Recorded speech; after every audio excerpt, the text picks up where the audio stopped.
Assalamualaikum warahmatullahi wabarakatuh. Para mitra PTBS, juga para petani Indonesia. Hari ini hari Minggu tanggal 27 bulan Juni tahun 2021. Kami dari Haji Mamunir selaku konsultan produk eco farming yang ada di PTBS.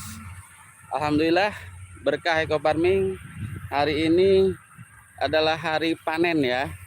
Usia tanaman sampai panen ini terhitung dari tanam sekitar 86 hari. Nah, boleh dilihat ya oleh para mitra, para petani Indonesia, penampilan padinya luar biasa. Itu sampai ininya tuh malai, pangkai malainya itu berisi semua, dan ini sangat luar biasa. Jadi maksimal sekali isinya. Ya demikianlah, bahwa memang produk ini tidak ragu lagi bagi saya. Mudah-mudahan juga berlaku buat para petani pada umumnya di Indonesia. Jangan ragu lagi menggunakan produk dari PTBS ini dengan hasil yang sangat-sangat luar biasa. Bisa dilihat dengan mesin kombi harvest.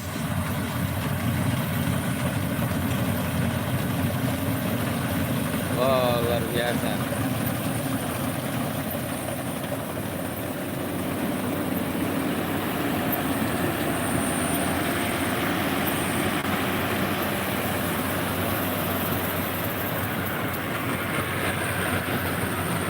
Wow, luar biasa.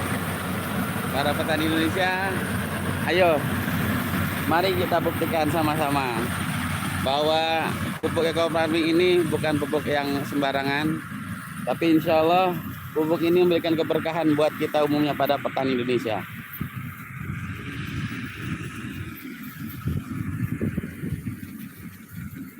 Mungkin ada yang belum tahu produknya seperti apa eco farming, kita lihatkan dulu ya.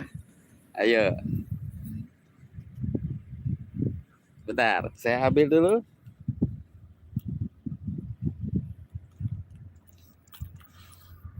Nah, ini ya produknya ya.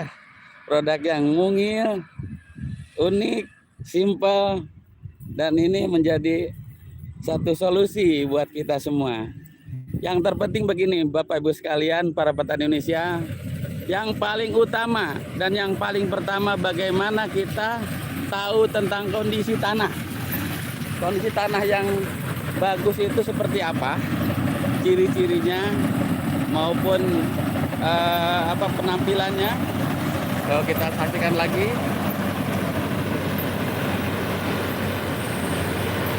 Luar biasa.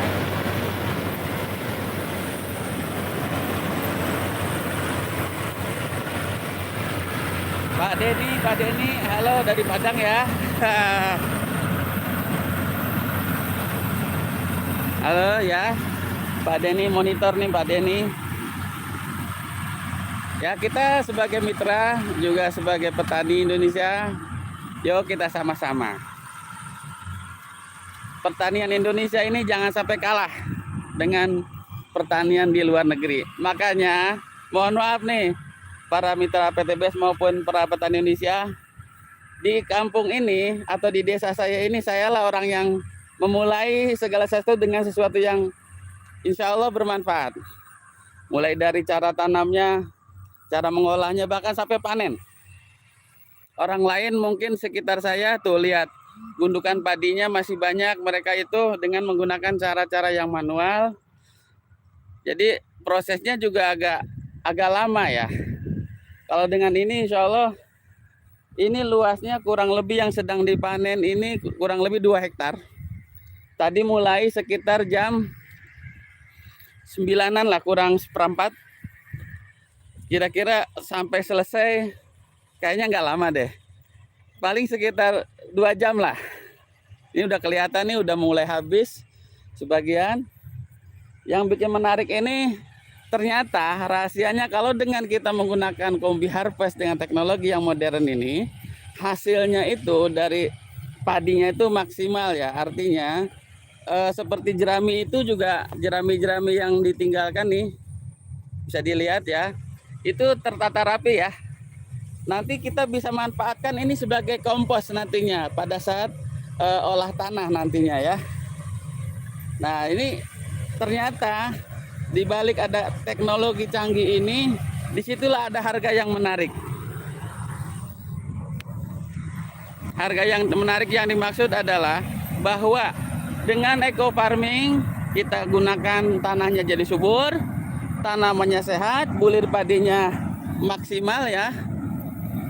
Nah, istilah orang sini apa ya? Ratingsi ya, berat, bening dan bersih. Bisa dilihat nih. Kita balikin dulu kameranya. Tuh kan, luar biasa. Makanya jangan ragu lagi bagi para petani, para mitra, tolong sampaikan para petani Indonesia bahwa kita ini punya teknologi dan punya produk yang sangat luar biasa. Oh ya, tadi saya sampai lupa bahwa kelebihan dengan Kombi Harvest ini, selain memang cepat prosesnya, terus hasilnya itu tidak bercampur dengan jerami-jerami ya, artinya bersih, pakai blower yang sudah di-set sedemikian rupa, sehingga hasil yang didapat itu maksimal. Dan rahasianya lagi ternyata para tengkulak padi itu dia mencari yang hasil padinya dari Kombi Harvest. Selisih harganya aja sampai Rp500 per kilonya. Jadi kalau misalnya harga pasaran sekitar 4.000, kita masih bisa terima dengan harga 45, artinya 4.500. Maka dari itu, yuk kita sama-sama ya, kita buktikan, kita biarkan tanamanlah yang bicara. Tanaman gak pernah bodohi kita. Ketika tanahnya itu sudah bagus, ya tanaman itu akan tumbuh sempurna. Nah, satu hal lagi, bahwa kita ini juga jangan lupa, kita harus pelajari alam. Alam ini sangat luar biasa, Allah Subhanahu wa taala. Saya mestinya panen itu hari apa ya? Hari Jumat ya. Ternyata hari Jumat agak mendung. Ya udah, kita coba di hari Minggu dan alhamdulillah Allah Subhanahu wa taala memberkahi saya dan keluarga, dan juga tanaman padinya juga alhamdulillah tuh kelihatan tidak ada yang tidur. Tidak ada yang tidur. Padahal tetangga sebelah yang udah dipanen tidur itu kemarin. Ya kita sih berharap semuanya itu serahkan sama Allah, bahwa rezeki itu ada aturan yang sudah ditetapkan sama Allah. Tetapi kita jangan sampai menyerah dengan upaya ya, upaya maksimal yang harus kita lakukan. Ingat Bapak Ibu sekalian, para petani Indonesia, tadi saya sedikit ulas bagaimana tanah itu kita rawat, kita pelihara dengan baik ya. Karena sesungguhnya itu aset yang sangat harus kita selamatkan, yang harus kita benar-benar kita ibarat kayak kita rumah lah. Bapak Ibu sekalian bisa dibayangkan kalau kita punya rumah layaknya hotel, insya Allah keluarga akan bahagia. Karena di situ nyaman, begitupun juga dengan tanah. Kalau tanahnya itu sudah baik, ya itu kita harus bisa merawatnya. Karena tentunya ini dengan harapan panennya itu terus akan lebih baik dan terus meningkat. Ingat, yang terpenting tanah kita harus dirawat. Sebagaimana kita, mimpi kita ataupun tujuan kita menggunakan eco farming ini adalah menjadikan lahan subur dan terawat dan tetap subur.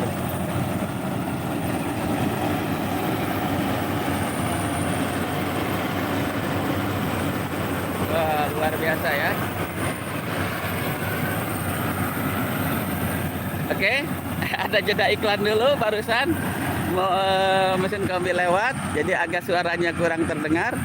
Oke, kita ulas lagi ya, bahwa kita punya tagline di mana lahan subur, petani makmur. Itu doa loh. Kenapa?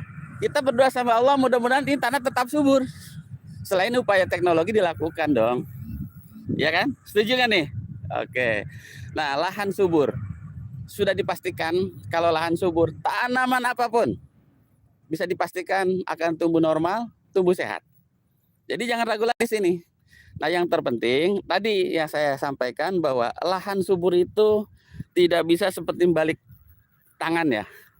Perlu ada prosesnya, bagaimana cara olah tanah yang baik, bagaimana kita memberikan nutrisi pada tanah, bukan sekedar ke tanaman.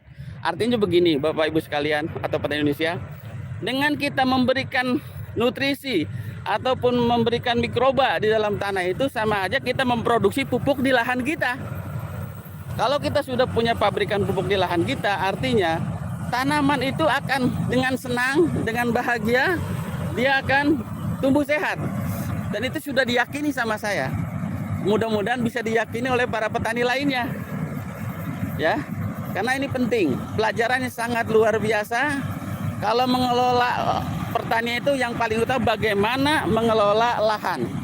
Lahan memang bermacam-macam. Di daerah manapun pasti lahan itu berbeda-beda. Tetapi yang terpenting bagaimana lahan ini kita maksimalkan, kita rawat sehingga menjadi media tanam. Ingat, lahan dengan media tanam itu berbeda. Kalau lahan mungkin bisa dibuat apa saja bisa. Bisa dibangun gedung, bisa ditanami, bisa kita manfaatkan yang lain-lainnya buat kolam dan lain sebagainya. Tapi yang namanya media tanam itu berbeda sekali. Untuk bisa menjadikan media tanam yang sempurna, ingat, yang pertama yang harus dilakukan, kita cek dulu tanahnya ya. Cek dulu tanahnya dengan apa alatnya? pH meter. Itu salah satu indikator bahwa tanah subur itu memiliki pH yang normal. Kita nggak pernah tahu pH normal itu ukurannya berapa. Itu dengan cara ya kita mengeceknya dengan pH. Saya yakin para petani Indonesia sudah pada punya belum?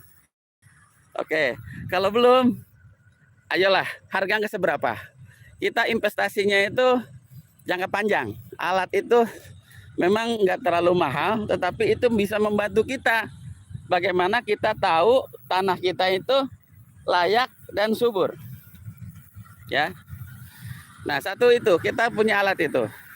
Dan alat itu biasanya ada alat tambahan ya. Artinya bisa mengukur juga kandungan NPK tanah. Yang sering kali mungkin Bapak Ibu sekalian ataupun para petani Indonesia yang sering nonton YouTube saya pasti tahu ya alat yang dimaksud yang oleh saya sering dipakai. Kebetulan hari ini saya nggak bawa karena memang lagi sibuk panen, jadi saya nggak sempat bawa, tapi nggak masalah. Kita iklan dulu, lihat ya, tuh lihat luar biasa ya.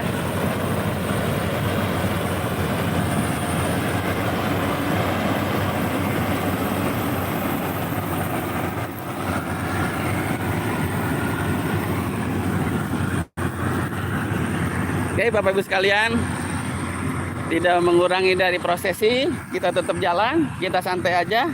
Di sawah ini insya Allah aman dari corona. Panasnya pol, tapi sehat. Pagi-pagi ini enak, ya. Oke, kita lanjut lagi ya. Pembicaraan kita bicara tentang lahan dulu. Karena kalau bicara tanaman itu nomor 2 lah. Yang penting bicara lahan dulu. Lahan yang sehat. Nah, sambil ngadem dulu. Aduh, luar biasa. Kita santai dulu di sini. Aduh, alhamdulillah. Jadi gini ya, Bapak Ibu sekalian, sengaja saya live ini supaya lebih santai, tidak ada rekayasa, tidak hoax, dan tentunya ini menjadi satu ajang silaturahim buat kita semua ya. Aduh, saya sampai berkeringat begini. Pada ini Pak yang lainnya saya mohon maaf nggak ngelihat satu persatu ya. Salam apa? Petani cerdas, eco farming, lahan subur, tani makmur. Oke, kita bahas dulu lahan ya. Lahan yang pertama tadi kita harus cek pH, juga cek kesuburan. Aduh, ada iklan lagi nih.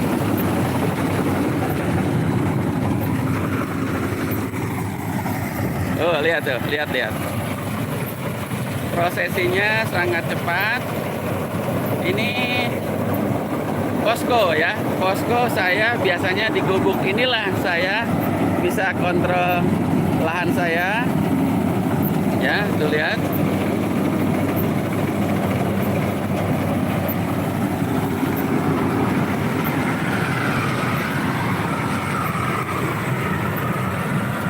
Alhamdulillah, ada luar biasa nih ya. Kita lanjut lagi materi kita. Bahwa lahan subur, tadi cek dulu lahannya dengan alat pH. Nah, setelah pH-nya itu kita cek, misalnya berapa angka yang muncul di alat itu? Saya kasih gambaran begini. Kalau misalnya pH itu di bawah 5,5, ya, hati-hati, itu parah, ibarat sakit kritis itu. Tapi kalau 5 ke atas menjelang ya angka 6 lah, itu sedang. Artinya ada 2 tahapan bagaimana kita menormalisasi pH ya, pH tanah.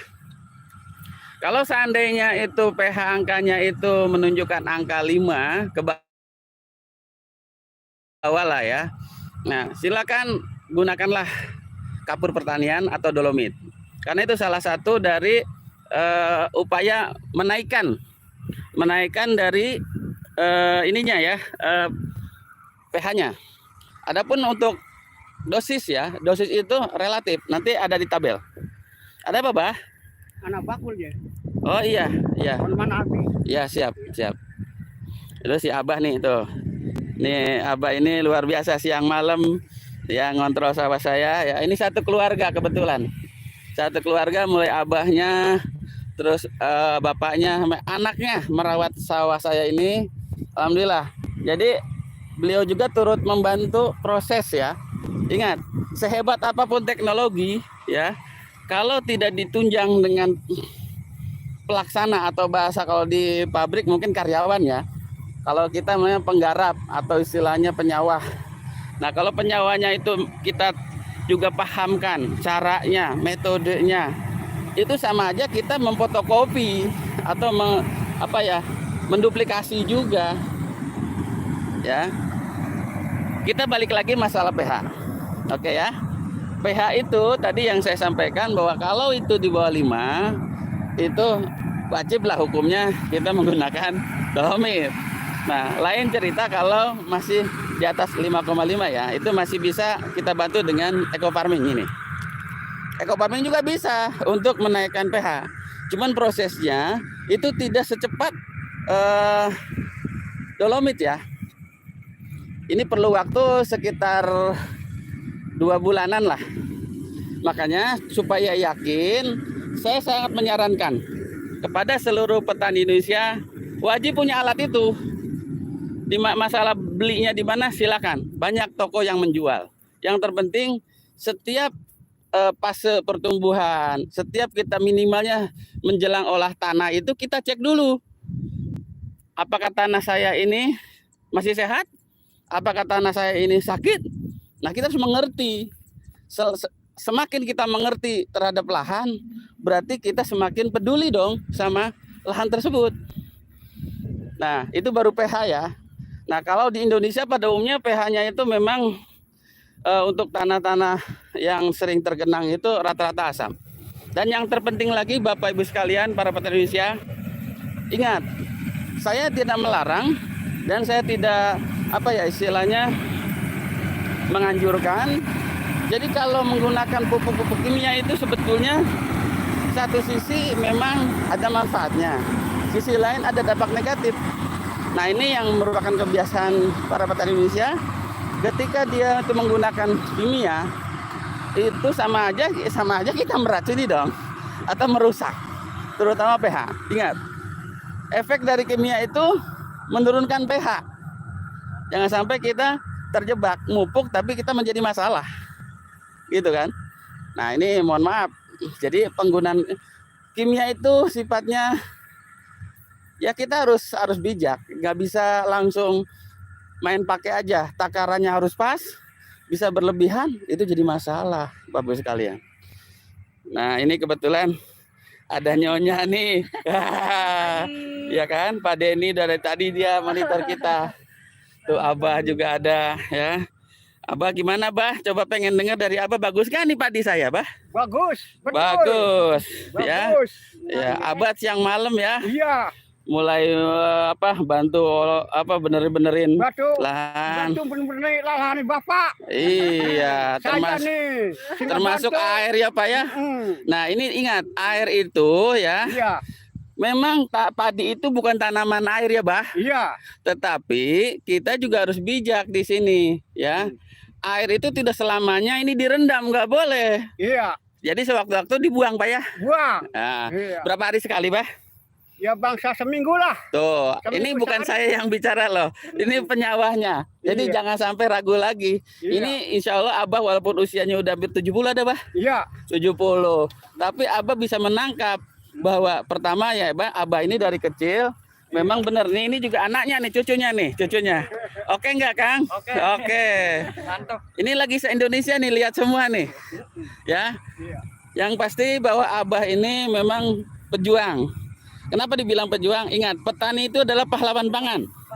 Pahlawan pangan. Nah, ini hasilnya lagi mau di ini dulu ya. Oke, Bapak Ibu sekalian, kita tetap live ya sampai selesai, mudah-mudahan kalau nggak capek saya ya. Kita sambil ngobrol aja. Ini ada nyonya nih, nyonya Ibu Tani ya. Oke, bagaimana Bu kesannya nih? Luar biasa dengan ekofarming, kita bertani dari SMA. Dibuka dong. Oh, ada iklan dulu.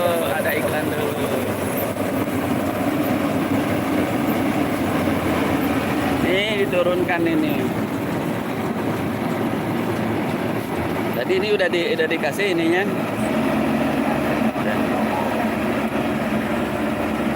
Praktis kan, melihatnya kan, panennya kan. Wah, pokoknya kalau nggak pakai kopi nggak cerdas deh. Maaf ya, bukan berarti yang lain tidak cerdas. Tapi insya Allah pelan-pelan semuanya proses berjalan ya.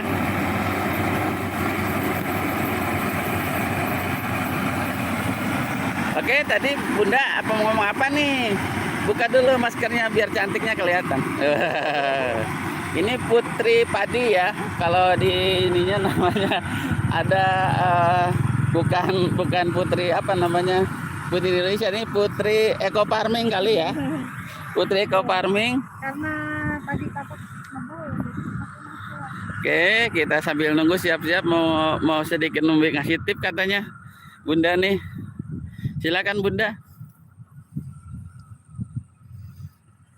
Oke, udah siap belum? Dan dulu. Iya, coba. Ini biasanya kan kita juga sebagai petani, ingat, keluarga itu adalah apa namanya? Klien Ya, nomor 1. keluarga adalah klien nomor 1. Maka dari itu kita harus kompak dalam keluarga ya, terutama keluarga petani. Ya kan Bunda, mau ngomong apa nih? Silakan. Selamat pagi, salam petani cerdas ekofarming. Hari ini tanggal 27 Juni ya 2021. Hari ini saya sedang kebetulan lagi panen di sawah kami sendiri. Yang ini semua murni menggunakan ekofarming. Dan saya rasakan bersama keluarga ini adalah keberkahan ya. Mungkin bukan cuma buat kami sekeluarga, bisa dirasakan oleh petani-petani seluruh Indonesia. Dengan ekofarming, bertani jadi hemat, simple, ramah lingkungan, sehat, dan tentunya kita akan banyak menyejahterakan petani-petani di Indonesia. Kenapa? Karena dengan ekofarming, selain biayanya hemat sekali, hasilnya ini padi saya tadi tangkulak udah pada ke rumah. Ini berlomba ya. Banyak sekali, ada 8 orang di rumah. Yang 8 orang yang nawar. Ini berebutan, dan ini dia bilang ini padi super. Karena apa? Lihat sendiri warnanya itu kuning banget. Ya, saya lihat Bunda ya. Saya lihat lagi ya. Tuh, lihat tuh. Ini kuningnya lihat sampai dulu. ke pangkal. Tuh. Sampai ke ujung. Berisinya sampai pangkal ya. Ya. Nanti di trial session nanti saya akan ceritanya gimana caranya supaya sampai pangkal itu berisi. Oke? Ya. Udah gitu. Oke, lanjut Bunda, lanjut. Itu kan padinya padi super, otomatis kan harganya itu pasti beda dengan yang lain. Jadi alhamdulillah bertaninya hemat, harga padi kita ditawar dengan harga yang beda dengan rata-rata yang masih pakai kimia. Karena Ya. kalau kata Pak Haji bilang ini padi kita keluar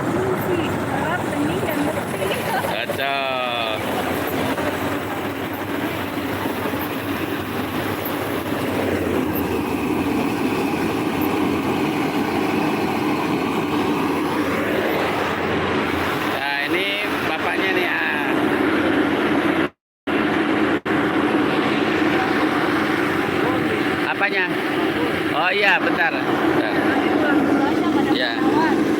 Oke, Bapak Ibu sekalian. Ya, bentar dulu. Ini ada ini dulu, Bapak di ini dulu. Ayo lanjut dulu nih, mumpung masih ini ada waktu. Oke, jadi teman-teman jangan ragu lagi. Mari kita beralih ke yang organik. Selain kita melindungi keluarga kita, terus dengan bertani yang sehat, insya Allah hasil pertanian itu juga akan tubuh kita pun sebagai makanan manfaat juga gitu. Terus intinya gini, jadi jangan ragu-ragu lagi kita pakai eco farming. Kenapa? Karena ini simpel banget. Penyawa saya aja seneng banget. Nggak usah berat-berat bawa karung-karung pupuk kimia atau masalah, bawa nggak kalau soal di sana harus dipanggul itu ureanya dan harus ditebar-tebar lagi ke sawah. Capeknya double. Nah, kalau pakai eco farming cukup bawa larutan minyak eco farming, bawa tangki kosong, tinggal ambil air sawah di aliran itu. Jadi insya Allah dengan eco farming ini solusi cerdas bertani. Bunda berapa lama pakai eco farming? Kebetulan saya sudah dari tahun 2019 ya. 2019. Pokoknya semenjak eco farming ya, nongol aja lah. Eco yang ada, kita udah beralih. pakai eco farming, Ya. udah nggak lagi pakai kimia. Memang sih kita sebelum eco farming ada pun kita sudah penggiat organik. Jadi kita sudah terbiasa membuat mall ya kan, membuat pesnap dari dulu. Cuman kan saat itu harus bikin mikroorganisme lokal sampai berdrum-drum kayak gitu, sampai blender pun kebakar ya kan. Sekarang praktis ya. Nah sekarang alhamdulillah praktis gitu dengan adanya ini, alhamdulillah cukup tambah ini dan pupuk organik kandang ya. Ya. Jika memang dibutuhkan. Kesan pesannya apa, Bunda, buat para petani Indonesia dan para mitra? Untuk para mitra PTBES, terus galakan pupuk eco farming ini ke seluruh, Galakin tuh apa maksudnya ya? Biar pada ini gitu, digalak-galakin. terus sosialisasikan pupuk eco farming. Ya, ke maksudnya seluruh jangan berhenti petani menyampaikan, jangan berhenti mensosialisasikan. Ya, Bunda setuju ya? Indonesia. Ya, Oke. gitu. Jadi insya Allah dengan wasilahnya eco farming kita membantu para petani juga. Ya. Mudah-mudahan kita berharap terus petani Indonesia menjadikan ini suatu kebutuhan. Jadi lahan Indonesia akan tetap subur, hasil pertaniannya pun melimpah. Amin. Sekian dulu ya dari saya. Saya mau pakai maskernya lagi karena di sini cukup full karena Oke. Terima kasih Bunda. Gimana ininya pesannya eco farming?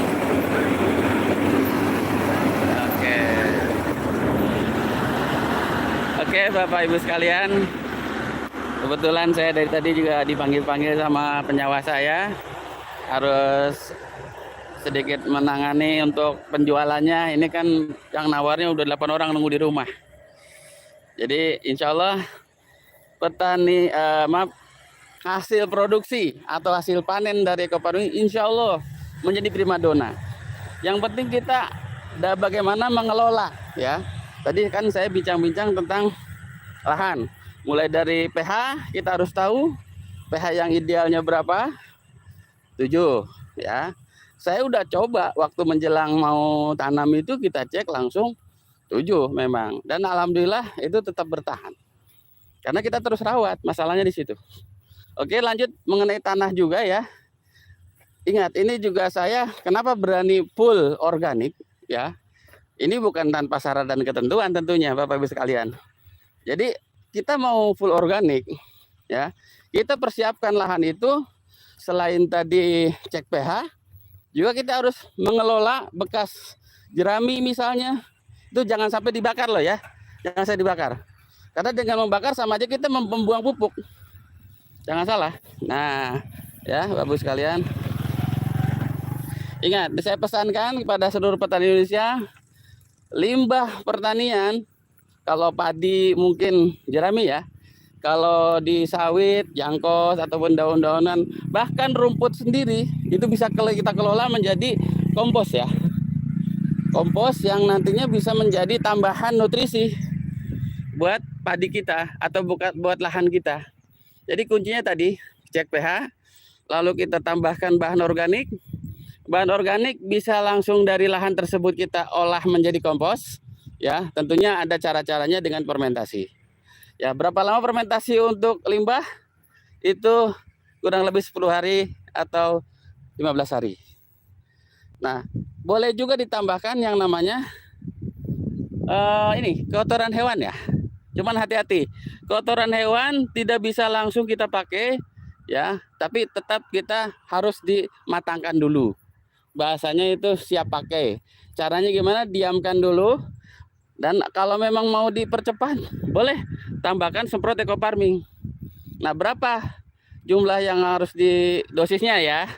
Jadi kalau untuk 1000 atau 1 ton, kita cukup dengan 250 cc aja. Nanti kita encerkan dengan apa namanya air biasa, kurang lebih sekitar 25 liter. Baru kita semprotkan merata, lalu tutup, didiamkan sampai 2 minggu. Insya Allah kalau udah aromanya itu hilang, maksudnya aroma khas kotoran ya. Nah, itu berarti fermentasi udah sempurna. Ya. Diamkan dulu, jangan langsung dipakai, tunggu sampai 2 hari sampai benar-benar gas amoniaknya itu benar-benar udah keluar. Yang bahaya itu adalah gas amoniak. Nah, termasuk dalam fermentasi eco farming bagi khusus tanah ya, khususnya H-5, jangan sampai kita terjebak juga di situ, karena fermentasi itu ada sisi positif dan ada negatifnya, jangan salah. Yang dimaksud negatif itu artinya proses fermentasi tidak sempurna. Nah, efeknya diantaranya adalah gas amoniak. Mungkin para mitra para petani pernah melakukan ya, ketika dilarutkan ada gas bisa meledak itu kalau emang kita ini ya. Oke, itu satu poin ya, bahwa kita harus mempersiapkan lahan itu kaya akan nutrisi, terutama dari bahan alami ya. Nah, yang berikutnya berkaitan dengan lahan, selain kita cek pH, terus juga kita berikan bahan organik, dan yang terpenting kita bagaimana kita mengolah lahannya. Olah lahan paling tidak ada beberapa tahapan. Yang pertama yaitu dengan cara kita membalikan lapisan topsoilnya. Kedalamannya berapa? Tergantung kedalaman akar. Kalau tanam padi seperti ini ya mungkin sekitar 20-30 cm. Itu dibalik, yang lapisan atas menjadi di bawah, dan biarkan dulu kurang lebih 1 minggu lah atau 5 hari paling cepat. Nah, di situ biarkan teroksidasi dengan udara. Nah, jadi setelah 1 minggu kemudian baru kita ratakan atau gemburkan dengan mesin cacah. Jadi istilahnya mah kalau di sini ada traktor kedua, artinya tahap kedua, yaitu meratakan, menghancurkan. Nah, baru selanjutnya kita tambahkan tadi yang bahan organik ketika pada saat menggemburkan tadi ya. Kalau yang ada di lahan ya cukup nanti akan tercampur di tanah. Ini khusus yang tadi bahan organiknya didatangkan dari luar. Nah, setelah selesai penggemburan, biarkan, lalu kita airi ya. Dan bukan berarti tadi tidak ada air. Maksudnya air yang tadi itu mempercepat olah tanah, tapi air ini khusus untuk perendaman lahan supaya lahan ini benar-benar melumpur. Kalau khusus yang di lahan sawah. Kalau yang di lahan darat cukup lembab saja. Jadi nggak usah sampai melumpur. Gitu kan. Karena beda tanaman, beda perlakuan. Pengolahan pun berbeda. Kayak cabai itu harus ada yang namanya bedengan ya. Nah, di situ bedengan penting untuk supaya tidak terendam ya. Oke, ini ada yang bertanya ini dari apa namanya, yang komentar, dosisnya berapa katanya. Nah, ini dosis ini memang ada takarannya ya, takarannya itu ada di tabel. Mungkin kalau sedang lab gini saya agak sulit untuk menampilkannya. Yang pasti bahwa kenaikan satu angka aja itu per hektar bisa mencapai sekitar 1000 ton. 1000 ton. Aduh, sampai ngos-ngosan saya. 1000 kilo lah ya. Tapi yang pasti untuk bisa mengukur berapa ya, kita bisa aja menaburkan minimalnya misalnya 5 kintal ya. Nanti kita cek lagi naik pH-nya berapa, itu rentang waktu sekitar 3 harian lah. Kita cek lagi. Nah, sampai betul-betul itu normal ya. Itu dari pertanyaan. Jadi nanti lebih lengkapnya nanti bisa di komentar ya, karena ini saya agak sulit untuk sambil ngetik ya. Oke, lanjut sedikit tadi berkaitan dengan olah tanah ya, bahwa tanah itu nomor 1 yang harus kita perhatikan. Sebelum itu kita melangkah lebih jauh tentang bagaimana menanam. Itu tekniknya ya. Jadikan tanah itu sebagai media tanam yang sempurna. Dan tentunya terakhir ya, bahwa olah tanah setelah itu pelumpuran selesai, biarkan air itu surut atau istilahnya sampai macak-macak. Baru kita H-5 kita aplikasi eco farming ya. Eco farming ini selain mengandung nutrisi juga kaya akan mikroba atau istilahnya sangat banyak ya. Di YouTube saya kemarin Pak Dr. Jamal yang ada di PTB dengan Pak Nur, itu satu cube itu bisa mencapai 170 miliar. Bisa dibayangkan 170 miliar tuh hitungannya bukan sedikit. Jadi semakin banyak bakteri di dalam lahan kita, insya Allah itu mereka itu bertugas siang malam. Dia bekerja mengolah dengan cara proses mineralisasi, mengubah bahan organik menjadi makanan tanaman. Ingat. Jadi kenapa alasannya H-5 itu? Ya, karena pertama, bakteri perlu adaptasi dulu. Yang kedua, bakteri juga perlu persiapan-persiapan di mana prosesnya itu semakin lama semakin bagus sebetulnya. Jadi kalau ditanya Pak, boleh nggak kalau saya misalnya pakai eco farming dari awal bukan H-5 lagi? Kan saya udah katakan tadi, ketika lahan itu kita proses kompos dengan jerami, misalnya jerami padi tidak dibakar, lalu masuk air, lalu kita semprot eco farming, itu sebetulnya yang paling pertama itu sebetulnya. Cuman kan tidak semuanya petani memanfaatkan jerami, masalahnya di situ. Makanya paling tidak selambat-lambatnya atau seminimal mungkin setelah selesai olah tanah H-5 disemprot dengan eco farming. Berapa dosisnya? Saya yakin teman-teman para petani Indonesia maupun para mitra sudah tahu, ada di tabel brosurnya. Untuk padi 6 cup, terus untuk cabai itu sekitar 4 cup. Untuk sawit ya adalah di brosurnya ya. Yang pasti bahwa aplikasi ini kenapa 5 hari? Karena ibaratnya begini ya, logika paling sederhana. Kita pengen makan, tapi masih dalam bentuk bahan. Misalnya beras, ada sayur-sayur yang belum dipotong, artinya baru-baru inilah. Nah, itu yang dimaksud proses memasak ataupun istilahnya mengolah bahan itu menjadi makanan itu perlu waktu. Kita masak nasi aja berapa menit, terus masak sayur berapa menit, masak daging berapa. Itu anggaplah ilustrasi seperti itu. Ya begitupun tanaman atau tanah itu. Supaya tanah itu siap saji untuk bisa dimakan langsung oleh tanaman, ya 5 hari itulah alasannya. Oke, Bapak Ibu sekalian, ini semakin banyak nih yang pada lihat YouTube saya, insya Allah ya. Oke, itu satu poin untuk tanah.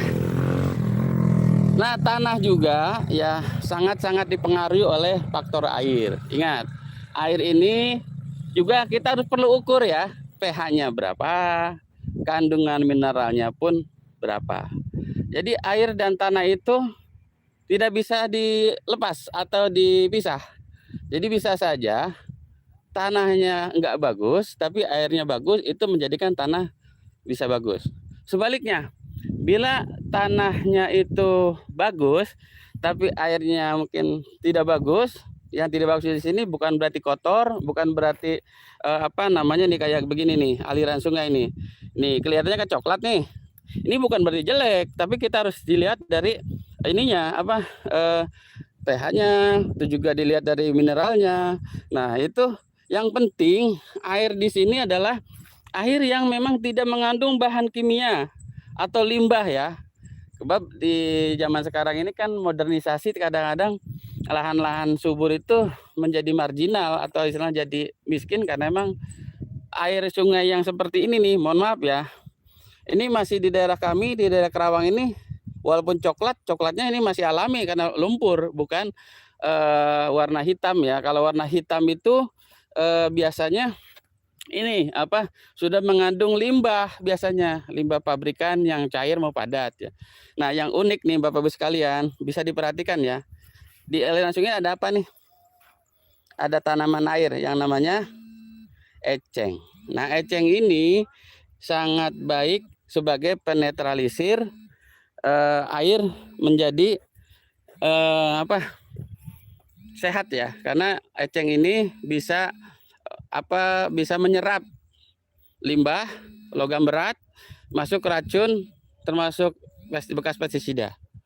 Oke, ini manfaatnya eceng. Makanya kalau ada eceng, jangan sampai kita buang, ya. Jangan sampai kita ini biarkan, mereka juga itu sama aja biofilter. Nah, apalagi kalau organik ya memang jadi wajib tuh, karena air itu perlu dinetralisir dulu, begitu. Ya, begitu kurang lebih mengenai pembahasan tentang lahan, juga air ya. Air itu yang penting airnya yang steril, yang tidak mengandung bahan kimia. Makanya saya pesankan para petani Indonesia mulai saat ini hindari penggunaan pestisida.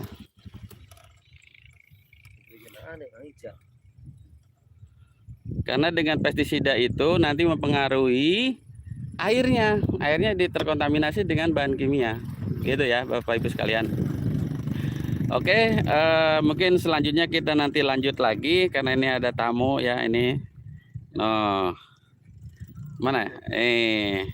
Ini yang mau beli padinya nih. Waduh, udah nungguin ya dari tadi. Oke, gitu aja dulu ya teman-teman semuanya. Yang penting kita jangan sampai berhenti belajar, berhenti bertanya. Semuanya akan menjadi pintar insya Allah. Salam petani cerdas, eco farming, lahan subur, petaninya makmur. Oke, terima kasih. Assalamualaikum warahmatullahi wabarakatuh.